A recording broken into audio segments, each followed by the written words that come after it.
Bueno, a continuación, la profesora Sandra Iglesia de la Universidad Rovira i Virgili y el profesor Cecilio Garriga de la Universidad Autónoma de Barcelona van a presentar la comunicación titulada El léxico de la química entre dos siglos, los textos y los diccionarios.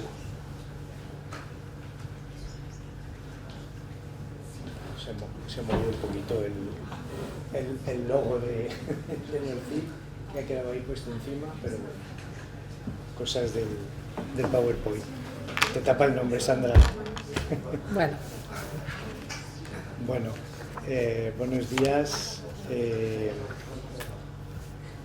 Ya con las ponencias, tanto la de la profesora Gómez Enterría como la de Gloria más alto, como la de Gloria y Margarita, creo que han puesto un marco que nos va a ser muy útil para no repetir algunas cosas en las comunicaciones que vienen a continuación, por ejemplo la nuestra, ¿no?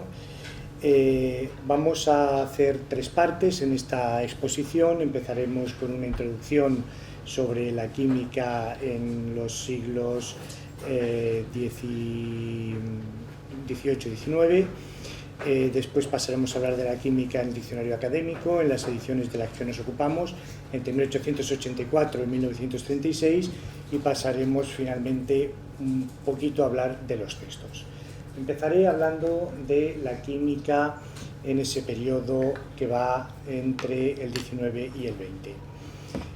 La química es una disciplina a la que no llega la revolución científica de los siglos XVI y XVII, anclada como estaba en los 5 elementos aristotélicos de la alquimia de raíces medievales. Hay que esperar al siglo XVIII y especialmente al último cuarto con Lavoisier. Aquí tenéis la fotografía típica de Lavoisier con su mujer Marie-Anne Pierret-Pols, que parece ser que es una más de las mujeres silenciadas de la ciencia a lo largo de toda la historia, porque por lo menos parece ser que era tan química como él.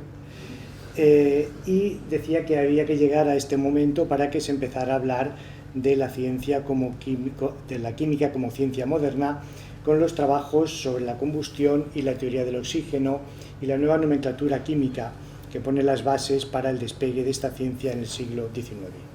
La química inorgánica permite superar la concepción tradicional con la descomposición del aire y el agua y la aparición de nuevos elementos simples como el oxígeno, el hidrógeno, el nitrógeno, por citar los más conocidos y a los que había que dar nombre.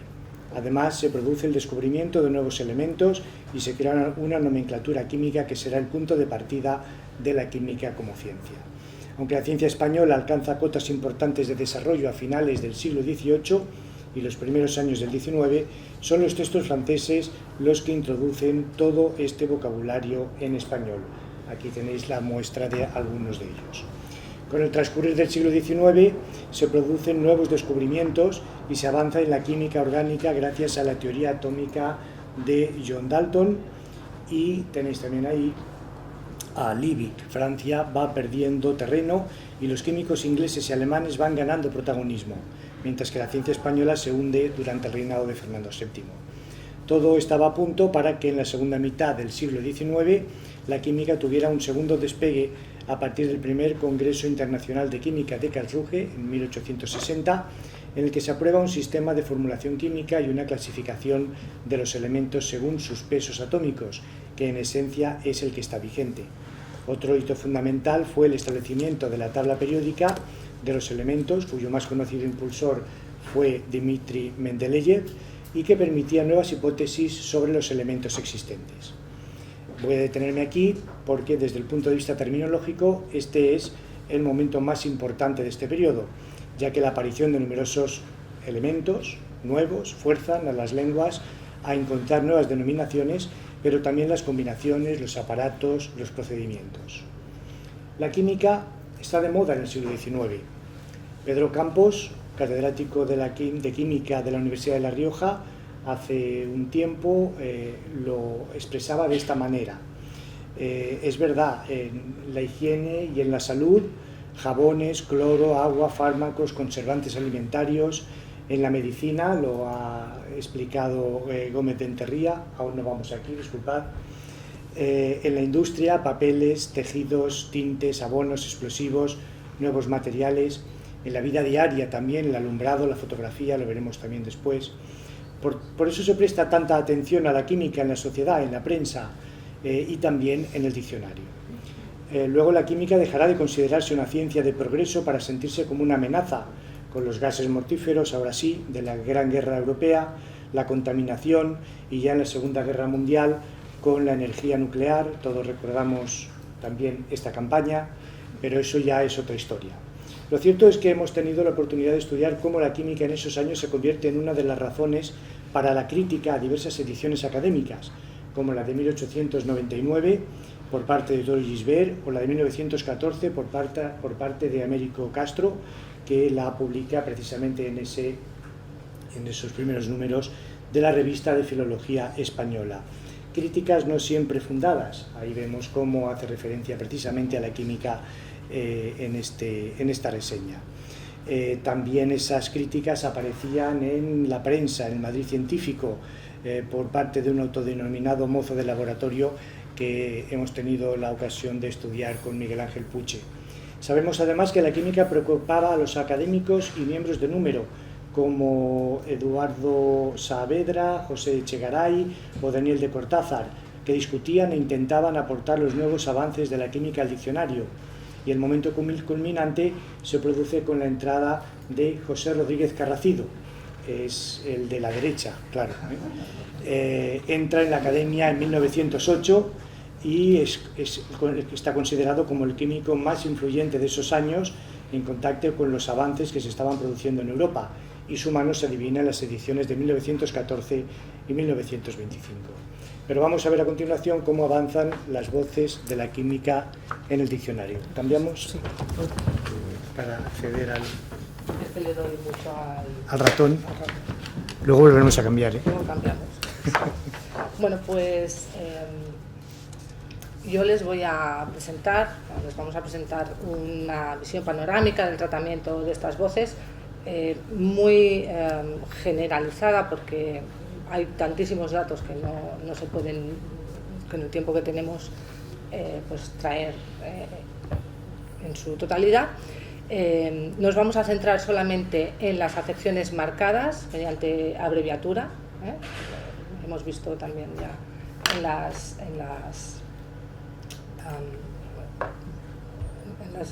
comunicaciones también de la doctora Gloria Clavería y Margarita Freixas.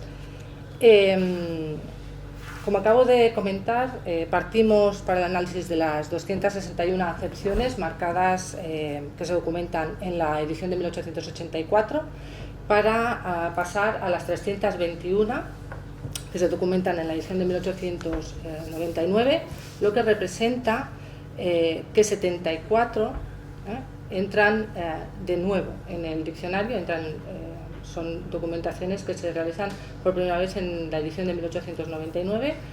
En 1914 se produce un aumento y tenemos 363 acepciones marcadas como química, de las que se documentan por primera vez en esta edición 32, y en 1925 se marcan 461 acepciones con un aumento de 98, es decir, la primera documentación de acepciones marcadas como química en este diccionario. Por último, en 1936 tenemos 479 acepciones marcadas, de las que 20, exactamente 20 no, algo menos de la mitad se documentan por primera vez en el diccionario manual, en 1927. Por tanto, habría que hacer también una prospección de ese diccionario para ver realmente la presencia de esta marcación. Pero son 20 las que se incorporan en el del 36 con respecto a la edición de 1925. Se observa, por tanto, una tendencia en el aumento de acepciones marcadas en el diccionario.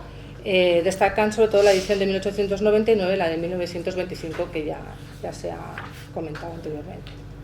Vistos los números absolutos, vamos ahora a ver las tendencias más generalizadas en relación con la marcación de estas acepciones.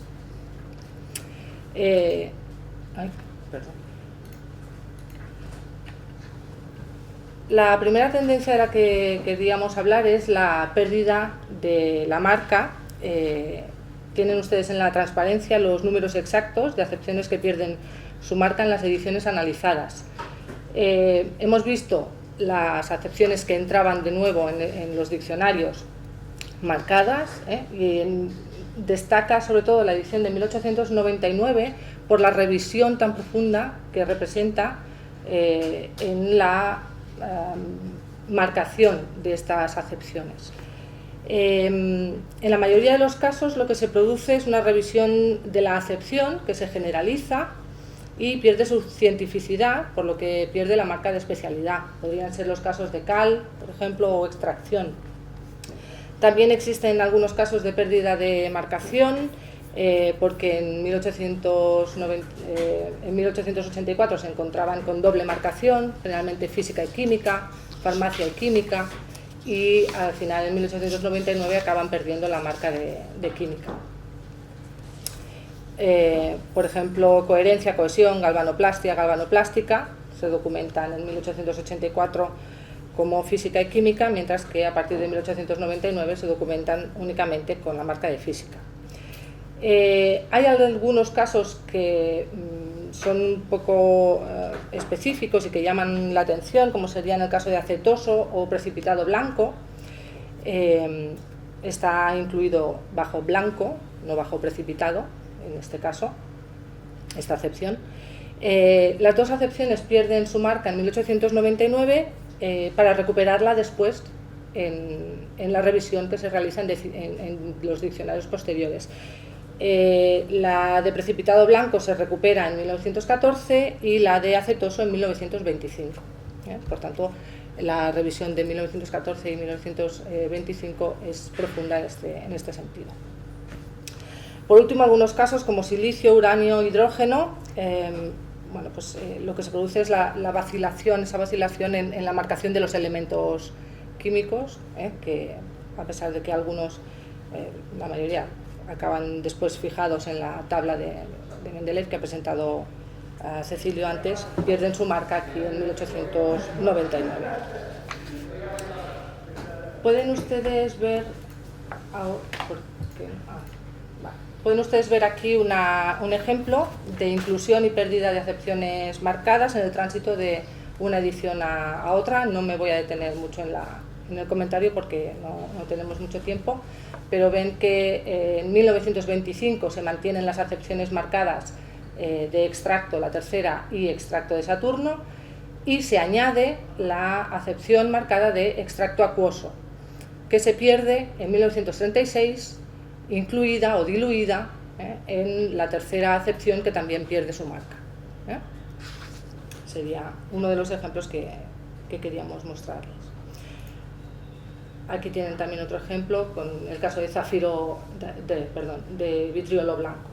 También acaba en una acepción en la que únicamente se hacen remisiones, y por tanto no aparece marcado.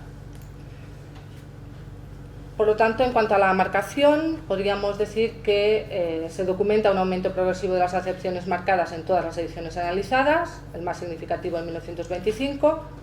También queríamos mencionar que muchas de las acepciones marcadas en 1884 se mantienen en todas las ediciones, y además se mantiene también incluso la definición, la acepción exactamente igual, es decir, no es que haya una revolución total.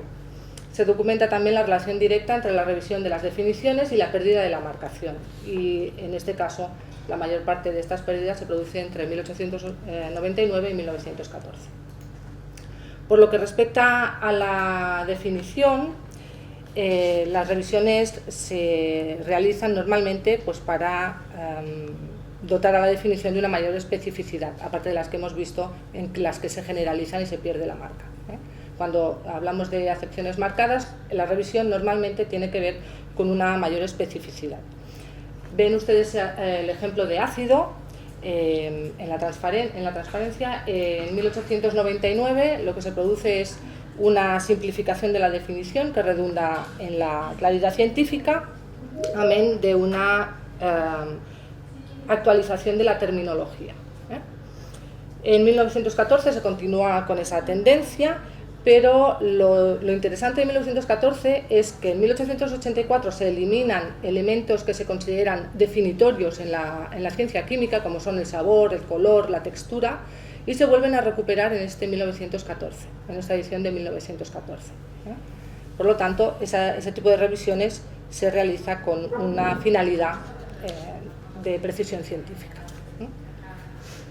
Es la definición que continúa hasta 1936. En el caso de atropina, pueden ustedes también observar la misma tendencia, pero además se documenta otra tendencia bastante común en las acepciones analizadas, que es la de incluir la aplicación de la química o de los elementos que se definen en la práctica, ¿no? Y normalmente en relación, como hemos visto también, con otras disciplinas como son la medicina o la industria, como ya también ha comentado Cecilio. Es una tendencia que se hace más notable en 1914 y que acaba también revisándose en 1936, en la edición de 1936.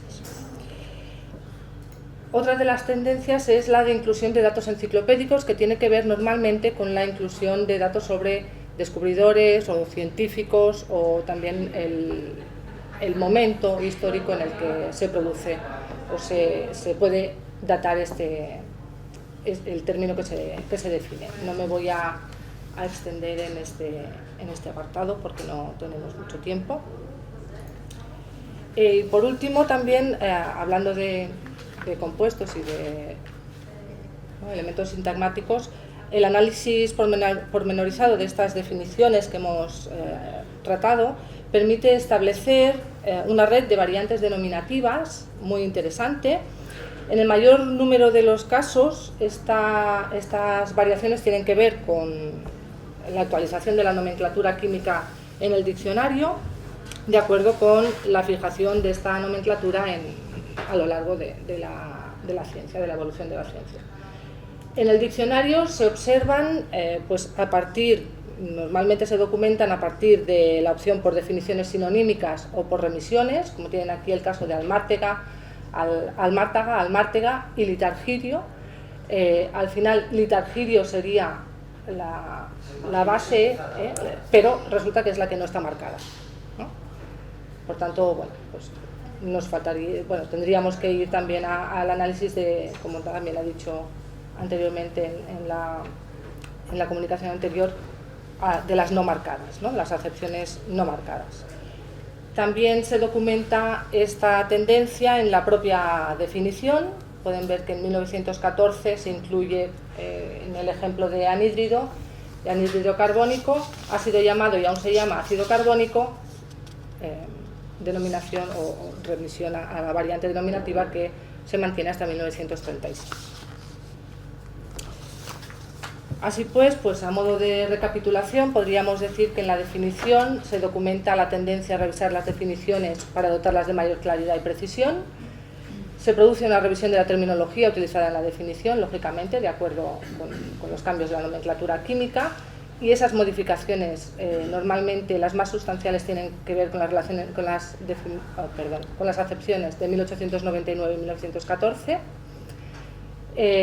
Se incluye la información sobre aplicaciones prácticas, normalmente medicina, farmacia y tintorería.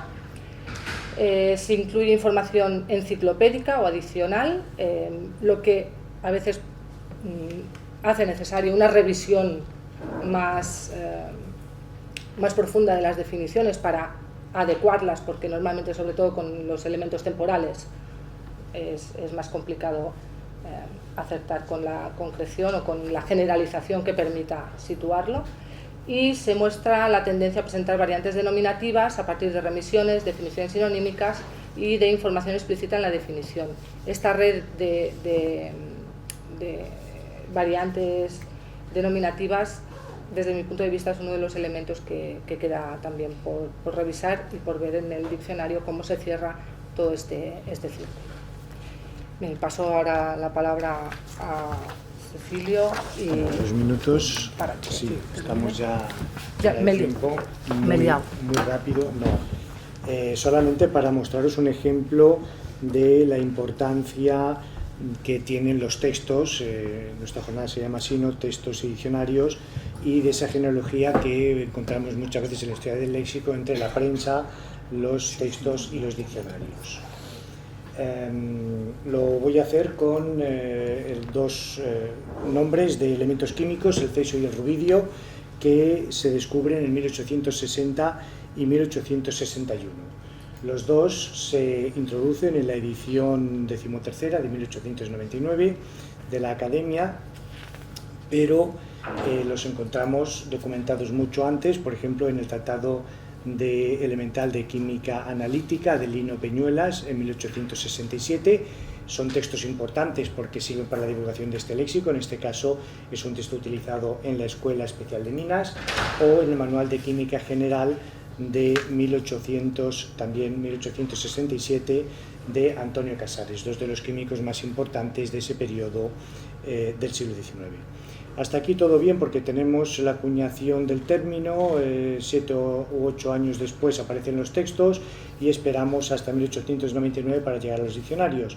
Pero lo que sorprende en este caso es encontrarlo en un texto de 1862, solo un año después de que los términos fueran acuñados, el Manual de Mineralogía General, Industrial y Agrícola de Naranjo y Garza, que Miguel Ángel Puche conoce bien.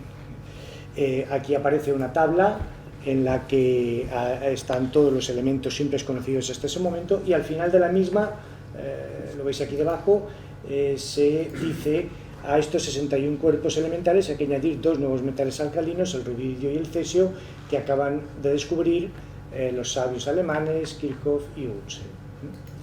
Y lo doblemente interesante es que Cortázar, en una de las papeletas del fichero general de la Academia, no iba nada desencaminado, recoge ya esos testimonios, concretamente el primero de todos de Naranjo y Garza, en el Tratado de Mineralogía. O sea que si tuviéramos, cuando tengamos un diccionario histórico más avanzado que el actual, pues podremos disponer de toda esta información. Como siempre, la hemeroteca digital viene en nuestro auxilio y aún nos permite documentar un poquito antes estos términos en diferentes medios, y aquí la primera de las documentaciones de septiembre de 1861, solo unos meses después de que el cesio y el rubidio fueran descubiertos y acuñados. Bueno, hemos querido mostrar los resultados del léxico de la química en el Diccionario de la Lengua Castellana o Española entre 1884 y 1936, buscar las razones en la historia de la ciencia por la que se presta tanta atención al léxico de la química en ese siglo XIX, y comprobar una vez más la necesidad de ir a los textos para una microperiodización de la historia del léxico. Este es el camino que nos permite recorrer el diccionario histórico en el que algunos grupos de aquí estamos colaborando. Gracias.